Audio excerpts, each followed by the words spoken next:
په راتلونکو څو ورځو کې به په کابل کې د کانون او فلزاتو یو لوی نړیوال نندارتون جوړ شي.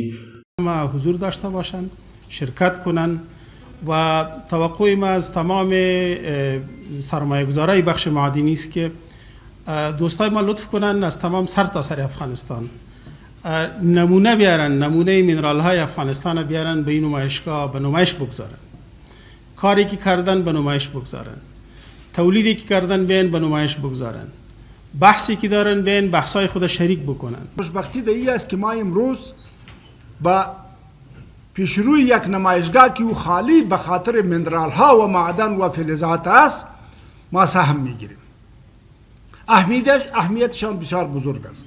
ما از تمام دوستا و خصوصا از تمام میدیا و تلویزیون های ملی که مربوط به مردم افغانستان هستند این ماموریت انجام بده که واقعیتی که پیش که یکی از چیز بعد از زراعت در کشور ما معدن اولین چیزی هستند که فرصت های اقتصادی را برای مردم ما بارمغان میارند. د قانون او صنایعو د خونې مسؤلینو او د اړونده حکومتي ادارو چارواکو په یو مطبوعاتي کنفرانس کې دغه نندارتون ته د هر ډول چمتووالي خبر ورکړ.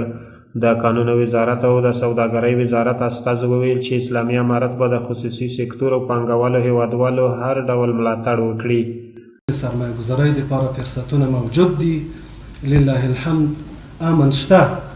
اوس موږ او تاسو کولی شو په ګډه باندې یو ځای د افغانستان د آبادۍ دپاره همداسې قدم واخلو. اسلامي امارت په راتګ سره ټولو هیوادوالو ته او همدارنګه بهرنیانو ته یو هیله پیدا شوې ده. په دغه د معدن او پټرولیم وزارت په یو مکتوب ورکولو سره اوس په ټول افغانستان کې لله الحمد هیڅوک بیا د شمال څخه جنوب ته منتقلی د شرق څخه غرب ته منتقلی په ټولو لارو کې هیڅ د هیڅ مشکل سره څوک نه مخامخ کیږي. پانګوال او سوداګر له حکومت نه غواړي چې د نندارتونونو له جوړولو سره په هیواد کې د اقتصادي پرمختګ او سوداګرۍ د ودې لپاره لاره هواره کړي. له حکومت نه غواړي چې په دې برخه کې ورسره نورې همکارۍ هم وکړي.